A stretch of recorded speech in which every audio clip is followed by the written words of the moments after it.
tous et bienvenue sur AR Inside News et tout de suite je vais vous présenter les résultats de la région Pays de Loire et tout de suite voici le taux de l'abstention.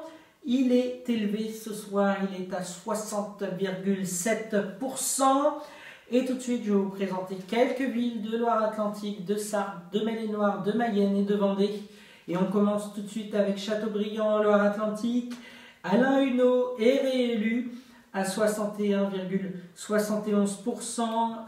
Il était face à Bernard Gaudin de Divers Gauche et face à François-Xavier Lehéchaud de Divers Centre à 15,18%.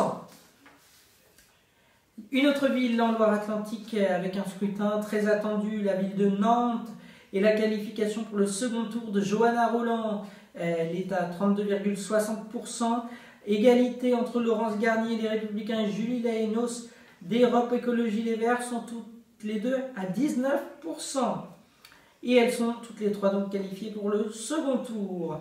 Et en Sarthe, Le Mans, Stéphane Le Foll, l'ancien ministre de l'Agriculture, est à 42% pour le Parti Socialiste face à Marietta Caramelli de Divers Gauche à 13,25%. Et en Vendée, la chaise le vicomte, c'est Yannick David qui est réélu pour Divers Droite à 50,67%. Il était face à Jonathan Derer de Divers Gauche à 45,33%. Je vous parle de cette ville puisque mon invité de l'entretien, Clémence Bonin, faisait partie de la liste de Jonathan Derer pour Divers Gauche et qui a donc perdu ce soir. Et La Roche-sur-Yon, Luc Bouard est à 44,07% pour la droite et Martine Chantecaille pour Europe Écologie Les Verts est à 17,09%.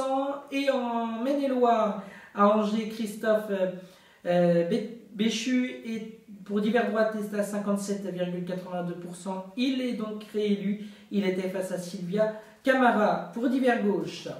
Et enfin en Mayenne, Laval, Didier Pilon de Divers Centre est à 40,8% face à Florian Berco pour Divers Gauche à 33,81%. Ils se affronteront donc tous les deux au second tour. Voilà pour les résultats en région Pays de Loire et je vous rappelle ce taux d'abstention de 60,7%. On se retrouve très bientôt sur les antennes d'AR et AR Inside News. Qu'en sera-t-il du second tour? Sera-t-il reporté, annulé? Nous verrons bien sûr dans les prochains jours. Restez connectés minute par minute sur notre compte Twitter AR1 Info.